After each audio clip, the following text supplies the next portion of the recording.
श्री शिवाय नमस्तुभ्यम। हर हर महादेव। हे करुणा के सागर, हे नीलकंठ, आपका स्मरण मात्र ही जीवन के सभी दुखों और क्लेशों को हर लेता है। आज आश्विन माह के कृष्ण पक्ष के इस पावन शुक्र प्रदोष व्रत पर हम सभी श्रद्धा और भक्ति के साथ भगवान भोलेनाथ का ध्यान करते हैं, जो केवल संहारक ही नहीं बल्कि सृष्टि के पालनहार और कल्याणकर्ता भी है। हम प्रभु शिव के साथ माता पार्वती जी को, भगवान शिव गणेश जी को, भगवान कार्तिकेय जी को और समस्त शिव गणों को विनम्र प्रणाम करते हैं। जय व्रत न केवल ग्रह दोषों को दूर करता है बल्कि मन वचन और कर्म को भी पवित्र बनाता है। शास्त्रों में कहा गया है कि जो भी श्रद्धा से प्रदोष व्रत कथा का श्रवण करता है उसके सभी पाप नष्ट हो जाते हैं, रोग दुख दूर होते हैं और जीवन में शांति व सुख समृद्धि का वास होता है। भगवान शिव की कथा सुनना मानो संभय उनके श्री मुख से अमृत समान वाणी का रसपान करना होता है। प्रदोष व्रत रखने से भगवान शिव की कृपा से आरोग्य, धन, सुख समृद्धि और मनोकामनाएं की पूर्ति होती है। यह व्रत सभी प्रकार के कष्टों, दोषों और पापों से मुक्ति दिलाता है, साधक को आध्यात्मिक उन्नति प्रदान करता है और जीवन में शांति व सफलता का मार्ग प्रशस्त करता है। स्कंद और शिव पुराण जैसे धर्म ग्रंथों में इस व्रत की महिमा का अत्यंत विस्तार से वर्णन किया गया है। त्रयोदशी एक चंद्र तिथि है, अर्थात हिंदू महीने के 13वें दिन, जबकि प्रदोष व्रत इसी त्रयोदशी तिथि के दौरान प्रदोष काल में भगवान शिव की पूजा करने का पावन संकल्प है। त्रयोदशी तिथि पर प्रदोष काल अर्थात सूर्यास्त के बाद समय शिव जी की आराधना के लिए विशेष रूप से महत्वपूर्ण माना गया है और इसी पूजा को प्रदोष व्रत कहते हैं। इसीलिए यह व्रत सदैव त्रयोदशी तिथि को ही रखा जाता है। अंत्य हे भक्तों, आप सभी से निवेदन है कि इस कथा को पूर्ण श्रद्धा, एकाग्रता और भक्ति भाव से सुने, ताकि महादेव की कृपा से आपके जीवन में आनंद, शांति और सफलता का प्रकाश हो। और दोस्तों, जाने से पहले कमेंट बॉक्स में हर हर महादेव लिखकर अपनी हाजिरी अवश्य लगाइए। आइए कथा शुरू करते हैं। कथा के अनुसार प्राचीन समय में एक नगर में 3 मित्र रहा करते थे। तीनों ही आपस में घनिष्ठ मित्र थे। इन तीनों में एक राजा का बेटा था, दूसरा ब्राह्मण पुत्र और तीसरा एक सेठ का पुत्र था। राजकुमार और ब्राह्मण के पुत्र का तो विवाह हो चुका था, लेकिन सेठ के पुत्र के विवाह के बाद गोना नहीं हुआ था। एक दिन तीनों मित्र आपस में नारियों पर चर्चा कर रहे थे। ब्राह्मण पुत्र ने नारियों की प्रशंसा करते हुए कहा कि नारी के बिना घर भूतों का डेरा होता है। यह वचन सुनकर सेठ के पुत्र ने भी अपनी पत्नी को घर लाने का तुरंत निश्चय कर लिया। अब सेठ का पुत्र अपने घर गया और अपने माता पिता को इस बारे में बताया। तब उसके माता पिता ने अपने बेटे से कहा कि बेटा, अभी शुक्र देवता डूबे हुए हैं। इन दिनों में बहू बेटियों को उनके घर से विदा कराकर लाना शुभ नहीं होता, इसीलिए शुक्र उदय के बाद ही तुम अपनी पत्नी को विदा कराकर लाना। सेठ का पुत्र अपनी चित पर अड़ा रहा और पत्नी को लेने ससुराल जा पहुंचा। सास ससुर ने भी उसको समझाने की बहुत कोशिश की, किंतु वह ना माना। अंत में विवश होकर उन्होंने अपनी कन्या को विदा करना पड़ा। ससुराल से विदा होकर सेठ का पुत्र अपनी पत्नी के साथ नगर से बाहर निकला ही था कि उनकी बैलगाड़ी का पहिया टूट गया और एक बैल की टांग भी टूट गई। पत्नी को अभी बहुत चोट आई। सेठ के पुत्र ने आगे चलने का प्रयास जारी किया। कुछ दूर आगे बढ़े थे कि तभी कुछ डाकुओं ने उन्हें घेर लिया और वह उनका सारा धन लूट कर ले गए।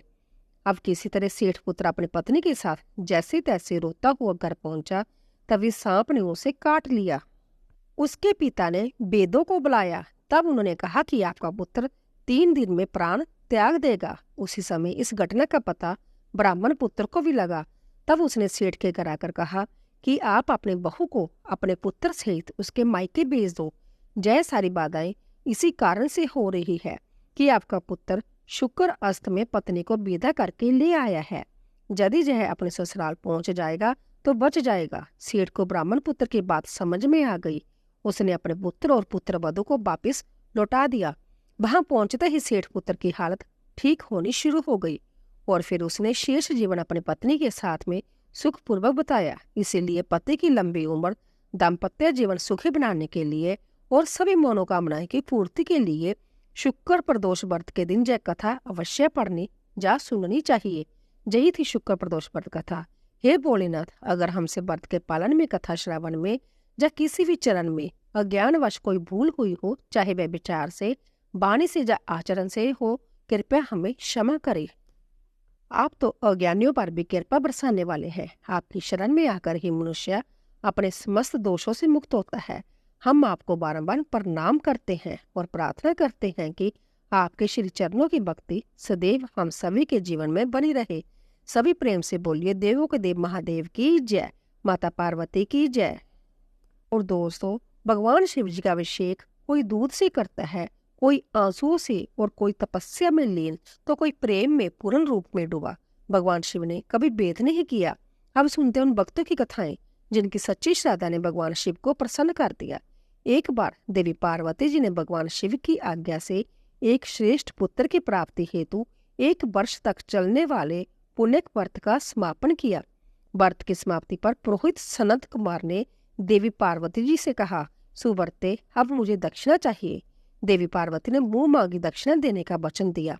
बस फिर क्या था, पुरोहित बनते सनत कुमार ने अस्वाभाविक दक्षिणा की याचना की। देवी, इस व्रत में दक्षिणा स्वरूप आप मुझे अपने पति को दीजिए। जय सुनते ही मानो देवी पार्वती पर तो वज्रपात गिर गया हो। वह व्याकुल होकर विलाप करती हुई मूर्छित हो गई। देवी को मूर्छित देखकर श्री ब्रह्मा, विष्णु और मुनियों को हंसी आ गई। उन्होंने देवी पार्वती को समझाने के लिए भगवान शिव को भेजा। देवी पार्वती की मूर्छा टूटने पर भगवान शिव ने उन्हें समझाया, देवी देव, कार्य पितर कार्य या नित्य नैमित्तिक जो भी कार्य दक्षिणा से रहित होता है, निष्फल हो जाता है। उस कर्म से दाता कालसूत्र नामक नरक में गिरता है। उसके बाद वह दीन होकर शत्रुओं से पीड़ित होता है। ब्राह्मण को जो संकल्प की हुई दक्षिणा उस समय ना देने से वह बढ़कर कई गुनी हो जाती है। भगवान विष्णु और ब्रह्मा जी ने देवी पार्वती से धर्म की रक्षा के लिए अनुरोध किया। देवताओं ने भी धर्म समझाया और कहा, मुनियों ने भी दक्षिणा देने की प्रेरणा दी, लेकिन फिर भी देवी पार्वती मौन रही। तब सनत कुमार ने कहा, शिवे, जा तो आप मुझे दक्षिणा में अपने पति को प्रदान कीजिए, जा अपने दीर्घकालीन कठोर तप का फल भी त्याग दीजिए। इस महान कर्म की दक्षिणा ना मिलने पर मैं इस दुर्लभ कठोर व्रत का फल ही नहीं, अपितु आपके समस्त कर्मों का फल भी प्राप्त कर लूंगा। उदगन होकर देवी पार्वती जी ने कहा, पति से वंचित हो जाने वाले कर्म से क्या लाभ? दक्षिणा देने और धर्म और पुत्र की प्राप्ति से मेरा क्या हित होगा? पृथ्वी देवी की अपेक्षा कर वृक्ष की पूजा करने से क्या प्राप्त हो सकेगा? साध्वी स्त्री के लिए पति 100 पुत्रों के समान होता है। ऐसी स्थिति में यदि व्रत में अपने पति की ही दक्षिणा दे दी जाए तो भला पुत्र से क्या लाभ? यह सत्य है कि पुत्र पति का ही अंश होता है, लेकिन उसका एकमात्र मूल तो पति ही होता है। मूल धन के नष्ट हो जाने पर समस्त व्यापार ही विनष्ट हो जाता है। उसी समय आकाश में देवताओं और ऋषियों ने एक रतन निमृत रथ देखा जो पार्षदों से गिरा था। उस रथ से श्री नारायण उतरकर देवताओं के सम्मुख उपस्थित हुए। उन श्री नारायण को ब्रह्मा, विष्णु और शिव जी ने रतन सिंहासन पर बिठाकर प्रणाम किया और हाथ जोड़कर गदगद कंठ से स्तुति की। वहां का सारा वृत्तांत जानकर श्री नारायण ने कहा, शिव प्रिय पार्वती का व्रत लोक शिक्षा के लिए है, अपने लिए नहीं, क्योंकि वह तो समस्त व्रतों और तपस्याओं का फल प्रदान करने वाली है। इनकी माया से ही चराचर जगत मोहित है। फिर उन्होंने देवी पार्वती जी से कहा, शिवे, इस समय आप महादेव जी को दक्षिणा में देकर अपना व्रत पूर्ण कीजिए, फिर समुचित मूल्य देकर अपने जीवन धन को वापस ले लेना। गौ माता में समस्त देवी देवता विद्यमान होते हैं, इसलिए तुम ब्राह्मण को गौ मूल्य प्रदान कर अपने पति को लौटा लेना। ऐसा कहकर वह अंतर्धान हो गए। तब देवी पार्वती प्रसन्न मन से अपने प्राण सरस्वती को दक्षिणा देने के लिए तैयार हो गई। उन्होंने हवन की पूर्णाहुति की और अपने जीवननाथ शिव जी को दक्षिणा स्वरूप दे दिया। इसके बाद उन्होंने पुरोहित शरद कुमार जी से निवेदन किया, हे विप्र, गौओं का मूल्य मेरे पति के बराबर है। मैं अब आपको अत्यंत सुंदर 1 लाख गौएं प्रदान करूंगी। इसके बदले में आप मेरे जीवन सर सबको लौटा दो।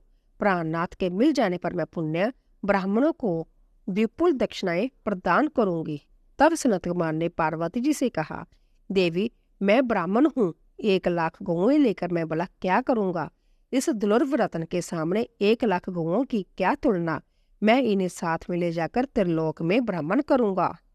उस समय समस्त बालकी ने देखकर प्रसन्नता पूर्वक ताली बजा बजाकर अट्ठास करेंगे। कहने के साथ ही सनत कुमार ने भगवान शिव को अपने पास ही बिठा लिया। सनत कुमार ने भगवान शिव को वापस नहीं किया। जय देखकर और जय सुनकर देवी पार्वती जलहीन मछली की तरह छटपटाने लगी। उन्होंने मन ही मन सोचा, कैसा दुर्भाग्य है मेरा कि मुझे ना तो अविष्ट देव का दर्शन ही हुआ, ना ही व्रत का फल प्राप्त हो सका। अधीर होकर अब वह अपने प्राण त्यागने के लिए तत्पर हो गई। अचानक उसी समय आकाश में तेज समूह प्रकट हुआ। उस तेज समूह को देखकर देवी पार्वती ने उससे अपने ऊपर दया करने को कहा और उस समय तेज राशि के मध्य विषम मोहन श्री कृष्ण स्वरूप का दर्शन किया। ऐसे भुवन मोहन अनूप रूप को देखकर भगवती पार्वती उसी के समान पुत्र की कामना करने लगी और उसी क्षण उन्हें वह वर भी प्राप्त हो गया। इसके बाद वह तेज वही तिरोहित हो गया। तब देवताओं ने ब्रह्मपुत्र सनत कुमार को समझाया। सनत कुमार ने दिगंबर शिव को उनकी परमेश्वरी पार्वती जी को वापस लौटा दिए। प्रिय भक्तों, अब हम आपको सुनाने जा रहे हैं नवग्रहों की कथा। हमारे ज्योतिष शास्त्र में नवग्रहों को बहुत ही महत्वपूर्ण माना गया है, क्योंकि इन्हीं ग्रहों की चाल के कारण सभी राशियों के जीवन पर सकारात्मक या नकारात्मक प्रभाव पड़ते हैं। लेकिन कथा सुनाने से पहले आपको नवग्रहों के माता पिता के बारे में भी बताते हैं कि इन सभी नवग्रहों के माता पिता कौन है। ज्योतिष विज्ञान में ग्रह और उनकी दशा का विशेष महत्व है। जय सभी नवग्रह किसी न किसी क्षेत्र जैसे शिक्षा, ज्ञान, धन लाभ, हानि इनका प्रतिनिधित्व करते हैं। सबसे पहले ग्रह की बात करते हैं। सूर्य। सूर्य देव के पिता का नाम कच्छप है और इनकी माता अदिति है। पंच देवताओं में सूर्य देव का विशेष महत्व है। इनकी 2 पत्नियां हैं जिनका नाम संध्या और छाया है। शनिदेव भगवान सूर्य के पुत्र है और जमराज और देवी जमुना भी इनकी संतान है। दूसरे ग्रह है चंद्र। चंद्रदेव महर्षि अत्रि के पुत्र है और उनकी माता का नाम अनुसुईया है। शास्त्रों के अनुसार चंद्रदेव की 27 पत्नियां हैं जो 27 नक्षत्रों का प्रतिनिधित्व करती है। चंद्रदेव बुध ग्रह के पिता है। तीसरे ग्रह है मंगल ग्रह। शास्त्रों में बताया गया है कि मंगल देव के पिता भगवान शिव है और भूदेवी इनकी माता है। मंगल पूरी तरह से ब्रह्मचारी है। मांगलिक दोष का संबंध भी इन्हीं ग्रह से होता है। चौथे ग्रह है बुध ग्रह। बुध देव के पिता चंद्र और देवी तारा इनकी माता का नाम है। बुध देव को समस्त वेद और शास्त्रों का ज्ञान देवगुरु बृहस्पति से प्राप्त हुआ था और इनकी पत्नी का नाम इला है। चंद्रवंश का प्रारंभ भी इन्हीं से हुआ था। चौथे ग्रह है बृहस्पति। देवगुरु बृहस्पति के पिता महर्षि अंगरीश है। सूपा इनकी माता का नाम है और इनकी पत्नी का नाम तारा है। महाभारत काल में मुख्य भूमिका निभाने वाले गुरु द्रोणाचार्य इनके पुत्र माने गए हैं। शास्त्रों में इन्हें देवताओं का गुरु भी बताया गया है। पांचवें ग्रह है शुक्र ग्रह। शुक्र देव के पिता भृगु ऋषि है और काव्य माता इनकी माता का नाम है। इन्हें कठिन तप के कारण भगवान शिव से मृत संजीवनी विद्या प्राप्त हुई थी। इनकी पत्नी का नाम जयंती है, जिन्हें देवराज इंद्र की पुत्री के रूप में जाना जाता है। छठे ग्रह है शनि ग्रह। शनि देव भगवान सूर्य के पुत्र है और इनकी माता का नाम छाया है। लेकिन शनि का स्वभाव अपने पिता के गुणों से बिल्कुल अलग है, अर्थात विपरीत है। शनि देव कर्मों के अनुसार फल प्रदान करते हैं और उनकी पत्नी का नाम दामिनी है। और 7वें 8वें ग्रह के रूप में राहु और केतु को माना जाता है, जो कि समुद्र मंथन के समय तक अमृत पान करने से पहले तक स्वर बानु था, जिसके पिता का नाम विप्रचित था और माता का नाम सिंका था। राहु की 2 पत्नियां हैं जिनका नाम नागवल्ली और नागनी है। इनका वाहन काले अश्व वाला रथ है। वही स्वर बानु दैत्य के दर से केतु उत्पन्न हुए थे जिनका वाहन चील है। जय तो था सभी नवग्रहों का परिचय। भक्तों, अब हम आपको सुनाएंगे नवग्रहों की कहानी। एक बार की बात है, किसी गांव में एक भाई बहन रहते थे। बहन का विवाह हो चुका था। एक दिन भाई अपनी बहन से मिलने के लिए उसके ससुराल जा रहा था। रास्ते में भाई को एक सांप मिला और कहने लगा, मैं तुझे डसूंगा। भाई बोला, हे नाग देवता, मैंने ऐसा कौन सा अपराध किया है जो आप मुझे डसोगे? मैं तो अपने माँ बाप का एक ही पुत्र हूँ, बहन का एक ही भाई हूँ। मेरी पत्नी और मेरे बच्चे घर पर मेरा इंतजार कर रहे हैं। आप मुझे क्यों डसना चाहते हो? तब वह सांप बोला, तुम्हारे 9 ग्रहों की दशा लगी है, इसीलिए मैं तुम्हें डस लूंगा। जब सांप किसी भी तरह राजी ना हुआ तो वह बोला कि ठीक है, मैं अपनी बहन के घर उससे मिलने जा रहा हूँ। जब मैं वापिस आऊंगा तब तुम मुझे डस लेना। सांप बोला, क्या पता तुम वापस आते समय इस रास्ते से आओ या ना आओ, मैं तो तुम्हें अभी डसूंगा। तब वह लड़का बोला कि ठीक है, तुम ऐसा करो, मेरे इस थैले में बैठ जाओ। जब मैं अपनी बहन से मिलकर वापस आऊंगा तब तुम मुझे डस लेना। सांप ने उसकी बात मान ली और थैले में बैठ गया। लड़के ने ऊपर से बेलपत्र ढक दिए ताकि वह किसी को दिखाई न दे, और फिर अपनी बहन के घर पहुंच गया। उसकी बहन उस समय 9 ग्रहों की कहानी कह रही थी। उसने बाई को आया हुआ देखकर बाई से कहा कि बाई तुम बैठो, मैं पहले 9 ग्रहों की कहानी कह लूं, तुम भी बैठो और मेरी कहानी सुनो। बहन ने कहानी कही और बाई ने 9 ग्रहों की कहानी सुनी। जीवों के जी, जानवर की, हाथी की, घोड़े की, कुत्ते की, बिल्ली की, बाई की, बहन की, घर के धनी की, बेटी जवाई की, देवरानी जेठानी की, सास ससुर की, संग की, सहेली की, सबके ग्रह शांत हो जाए। घर चले 8 पग, आदमी चले 4 पग, सांप बिच्छू बवरे सब आग में जले। ऐसे बाई को कहानी सुनाकर बहन खड़ी हो गई और बाई के पास रखे थैले को देखकर बाई से बोली, बाई थैले में क्या लाए हो? इससे पहले कि बाई कुछ कहता, उसने वह थैला उठाया और घर के अंदर ले गई।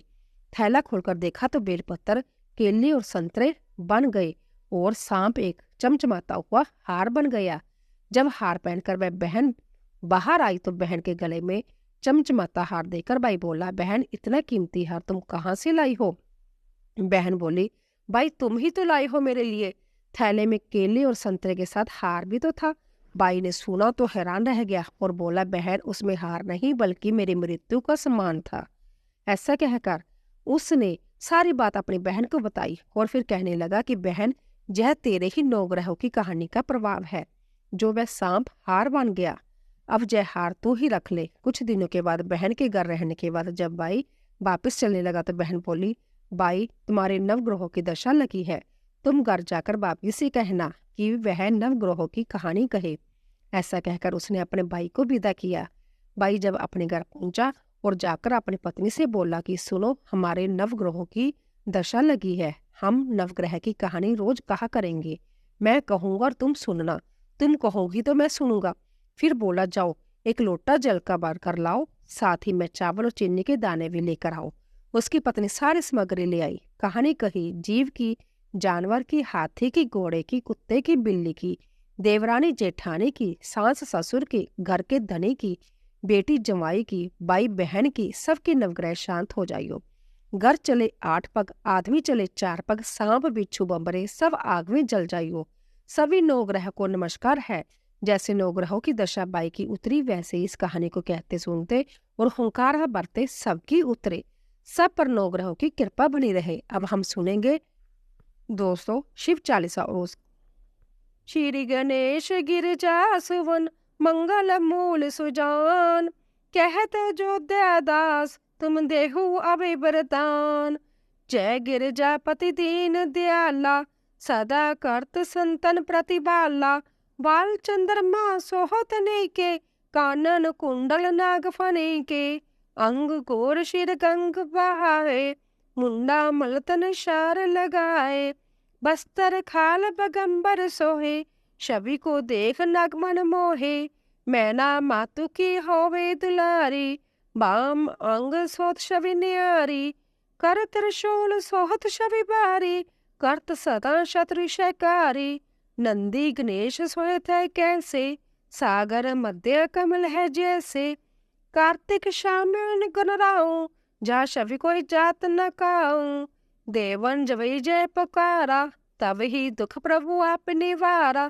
किया उपद्रव तारक वारी, देवन सब मिले तुम जहारी। तुरत शरणन आप पठायो, लवल निमेश महामारी गिरायो। आप जलंधर असुर सहारा, सुजस तुम्हार विधि संसारा। त्रिपुरा सन युद्ध मचाई, सभी कृपा कर लीन बचाई। किया तपी बागरित भारी, पूरा प्रतिज्ञा तासु परारी। दाने ने मेन तुम सब कोई नहीं, सेवक स्तुति करत सदा ही। वेद नाम में मैं तब गाई, अखत आनंदी वेद नहीं पाई। प्रगटी उदित मंथन में ज्वाला, जरत सुरसुर भय बेहाला। इन्हें दया करी सहाई, नीलकंठ तब नाम कहाई। पूजन रामचंद्र जब कीना, जीत के लंक विभीषण देना। सहस कमल हो रे धारी, कीने परीक्षा तभी पुरारी। एक कमल प्रभु राखे जोई, कमल नैन पूजन चै सोही। कठिन भक्ति देखी प्रभु शंकर, भय प्रसन्न दिए इच्छित वर। जय जय जय अनंत अविनाशी, करत कृपा सबके कटवासी। दुष्ट सकल नित महिस्तावे, भरमत रहम चैन न आवे। त्राहि त्राहि में नाथ पकारो, जही अवसर मोहि आन वारो।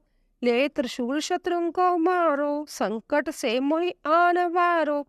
मात पिता भ्राता सब कोई, संकट में पूछत नहीं कोई। स्वामी एक है आस तुम्हारी, आए हरे मम संकट वारी। धन निर्धन को देत सदा ही, जो कोई जाचे सो फल पाही। स्तुति कही विधि करो तुम्हारी, शम्भु ना तब चूक हमारी। शंकर हो संकट के नाशन, मंगल कारण विघ्न विनाशन। जोगी जति मन ध्यान लगावे, नारद शारद शीश नवावे। नमो नमो जय नमः शिवाय, सुर ब्रह्मांदिक पार न पाए। जो जय पाठ करे मन लाई, तापर होत है शंभु साई। ऋणिय हो कोई हो अधिकारी, पाठ करे सो पावन हारी। पुत्र हिनकर इच्छा कोई, निश्चय शंभु प्रसाद ते होई। पंडित त्रिदोषी को लावे, ध्यान पूर्वक होम करावे। त्रिदोषी व्रत करे हमेशा, ताकि तन नहीं रहे क्लेशा। धूप दीप निवेद चढ़ावे, शंकर मुख पाठ सुनावे।